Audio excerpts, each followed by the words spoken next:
बिस्मिल्लाहिर्रहमानिर्रहीम, अस्सलाम वालेकुम। मैं शाहिद सकलैन हूँ। आप मुझे मेरे यूट्यूब चैनल, फेसबुक पेज पे देख रहे हैं। बात करेंगे एक ओवरसीज़ पाकिस्तानी भाई साजिद की।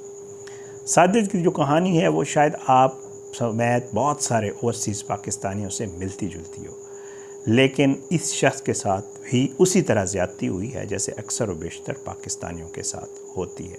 साजिद भाई ये बताते हैं कि वो बाहर रहे, पैसे पाकिस्तान भेजते रहे, घर वापस आए तो वापस आके उनका दिल ही नहीं चाहा कि वो यहाँ रहें, वो दोबारा वापस चले गए। और वापस जाते हुए वो अपने बेटे को क्या बात कह के गए, आज की इस वीडियो में मैं आपके साथ ये शेयर करूँगा। और स्पेशली ओवरसीज़ पाकिस्तानी बहन भाइयों को कहूँगा कि आप ये वीडियो ज़रूर देखें। आपको यकीनन ये चीज़ें सारी पता होंगी, मुझे अंदाज़ा है, क्योंकि ये बहुत सारी ऐसी कहानियाँ हैं जो बहुत सारे लोगों के साथ पेश आती हैं।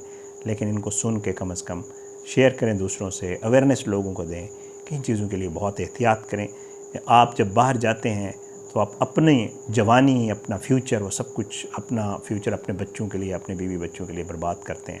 लेकिन पीछे भी बहुत सारे मामलात ऐसे हो जाते हैं जो फिर आपको ये सोचने पे मजबूर करते हैं कि आपने जो कुछ किया है कि आपने ठीक किया है या गलत किया। कहानी साजिद भाई की। साजिद भाई ये बताते हैं कि मैं एक जो है आम फैमिली से ताल्लुक़ रखता था, छोटा मोटा काम कारोबार करता था, और उसके बाद जो है मैं उन्हीं हज़ारों पाकिस्तानियों में से एक हूँ जो ये चाहता था कि अपने बच्चों का मुस्तकबिल बनाए। साजिद भाई ये कहते हैं कि 10 साल पहले जब मेरा बड़ा बेटा सिर्फ जो है वो 5 साल का था और छोटी बेटी अभी स्कूल भी नहीं गई थी, मैंने ये सोचा कि क्यों ना बेहतर मुस्तकबिल के लिए मैं ये मुल्क छोड़ दूँ, बीवी बच्चे यहाँ पे रहें और बाहर जाके मैं इनके मुस्तकबिल के लिए कुछ करूँ।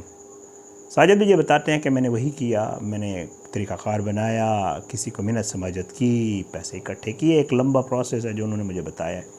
और इसके बाद वो कहते हैं कि मैं कामयाब हो गया और मुझे बिल आखिर वो दिन आ गया जब मुझे ये लगा कि आज मैं यहाँ से जाऊँगा और फिर जब वापस लौटूँगा तो मैं बहुत ही कोई बेहतर शख्स बन चुका हूँगा और जो मेरे बच्चे होंगे उनका फ्यूचर भी मैं जो है वो सिक्योर कर चुका हूँगा। बहरहाल साजिद भी ये बताते हैं कि मैं भी हज़ारों पाकिस्तानियों में से एक ऐसा पाकिस्तानी हूँ जो अपनी जवानी किसी और मुल्क की गर्मी, धूल और तन्हाई के हवाले कर दी ताकि एक दिन अपने बच्चों को एक बेहतर ज़िंदगी दे सकूँ। ये कहते हैं कि मैंने यही सोचा।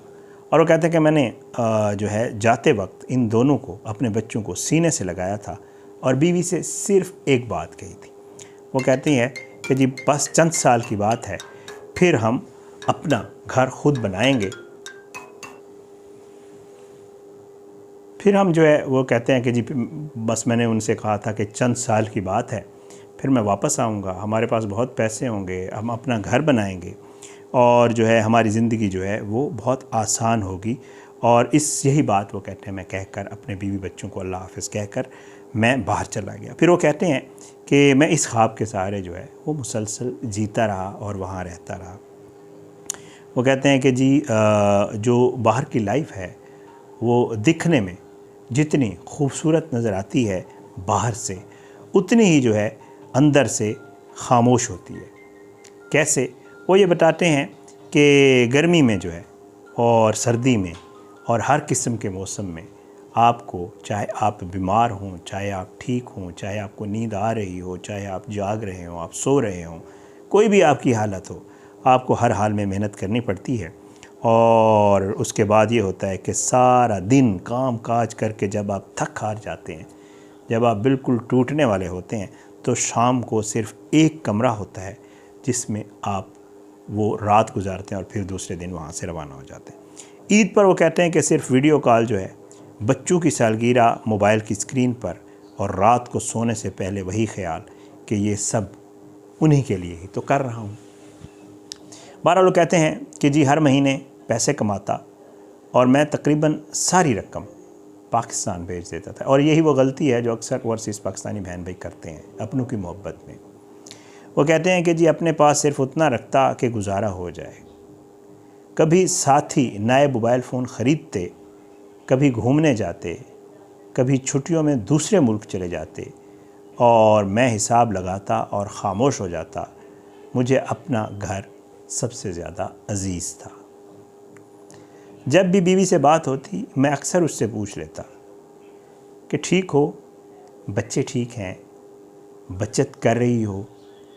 तो वो हंसकर कहती, आप बस फ़िक्र ना करें, आप बाकी मुझ पे छोड़ दें, आप सिर्फ वहाँ मेहनत करें, मैंने सब कुछ संभाल रखा है। और वो कहते हैं कि मैं सब की तरह मुतमईन हो जाता, क्योंकि एतमाद भी मोहब्बत की एक शक्ल होती है। फिर वो कहते हैं कि किस तरह ये वक्त गुज़रा मुझे नहीं पता चला, और मैंने यही सोचा कि बस अब काफ़ी वक्त गुजार लिया है, बच्चे अब बड़े हो गए हैं और जो कुछ मेरे पास था वो मैंने पाकिस्तान भेज दिया है। उम्मीद है वहाँ पे इतना कुछ ज़रूर हो चुका होगा कि मैं अब वहाँ जाऊँ तो कोई छोटा मोटा काम कारोबार करके बाकी की ज़िंदगी में अपने बच्चों के साथ गुजार लूँ। बस वो कहते हैं कि फिर मैंने यही इरादा किया और मैं मुस्तकिल वापस आ गया। मेरे दिल में एक अजीब सी खुशी थी, जैसे कोई लंबा सफ़र ख़त्म हुआ हो। मैं रास्ते भर हिसाब लगाता रहा, इतने साल, इतने महीने, इतनी रकम, कम से कम एक अच्छा घर तो अब हमारा अपना होगा। शायद घर की जो है घर भी हो और शायद उसके साथ कुछ और भी हो। शायद जब मैं जाऊंगा तो अगली ईद जो है वो अपने ही नए घर में हम गुजारेंगे। ये सब कुछ वो कहता है कि मैं आते हुए जब मैं फ़्लाइट में आ रहा था तो मैं यही हिसाब किताब लगाता रहा और मैं बहुत खुश था कि बस जो मुश्किल टाइम था वो मैंने देख लिया और अब आसानी ही आसानी है। कहती है मैं पाकिस्तान आ गया। पाकिस्तान आके मैं घर आया, बच्चे बड़े हो चुके थे, बीवी जो है उसने मुझे वेलकम किया, खुश थी।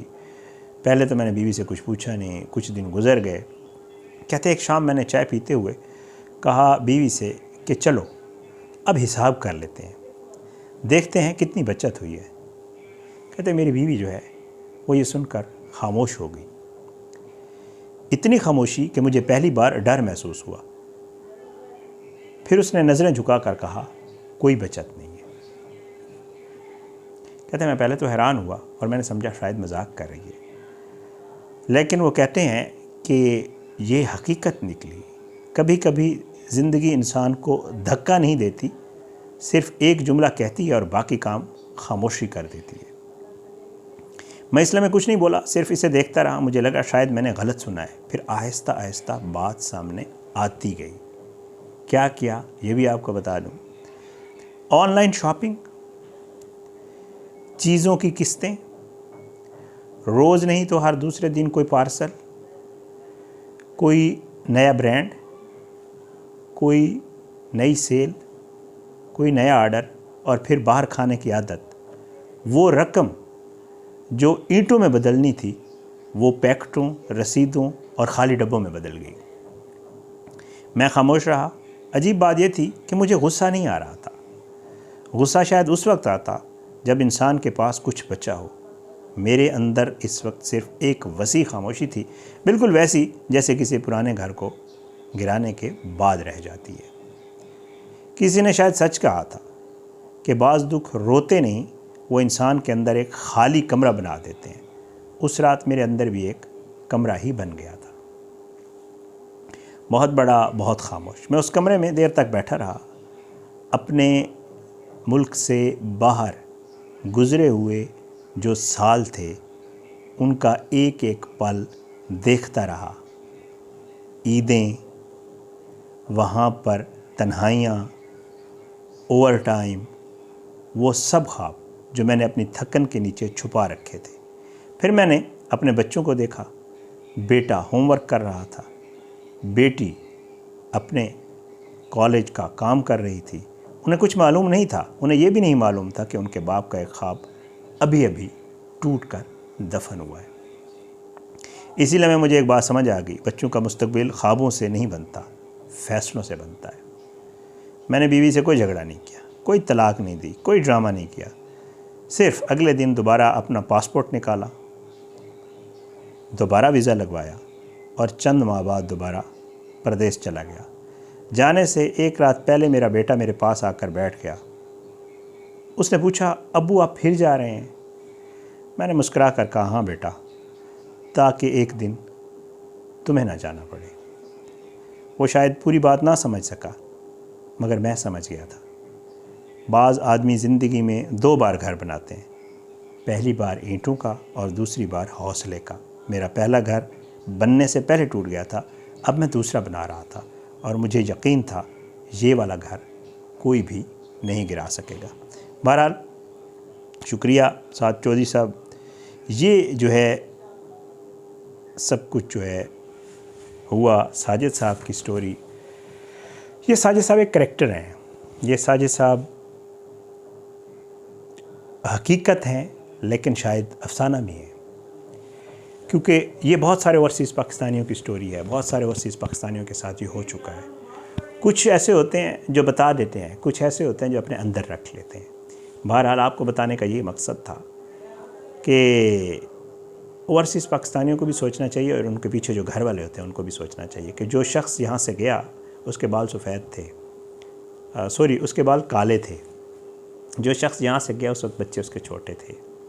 जो शख्स यहाँ से गया उस वक्त वो बिल्कुल जवान था, सेहतमंद था, लेकिन जब वो वापस आया तो बूढ़ा हो चुका था, उसके अंदर ताकत नहीं थी। उसने सारी ताकत आप लोगों के बेहतर मुस्तकबिल के लिए जो है वो वहाँ पे सर्फ की। लेकिन जो वापस आता है तो उसके दिमाग में जो चीज़ें होते हैं, उसके जो ख्वाब होते हैं, खुदारा उन्हें ज़िंदा रहना दिया करें और उन्हें तोड़ा मत करें। इजाज़त है, इंशाल्लाह अगली वीडियो में मुलाकात ज़रूर होगी। अपनी दुआ में याद रखिएगा। अल्लाह हम सबको अपने ज़बान में रखे, अल्लाह हम सब पे अपना रहम करम करे। अल्लाह मेरे ओवरसीज़ पाकिस्तानी बहन भाई जो हैं उनके तमाम ख्वाब पूरे करे, अल्लाह उनको अपनी ज़बान में रखे। इजाज़त है, इंशाल्लाह अगली वीडियो में ज़रूर मुलाकात होगी। इस तरह की कोई चीज़ अगर आपके पास भी है तो मुझे ज़रूर भेजा करें, मेरी कोशिश होती है लोगों तक पहुँचाऊँ। कुछ कहानियाँ होती हैं, कुछ हकीकतें होती हैं और यही हमारी ज़िंदगी के असल जो है वो तजर्बात और असल जो है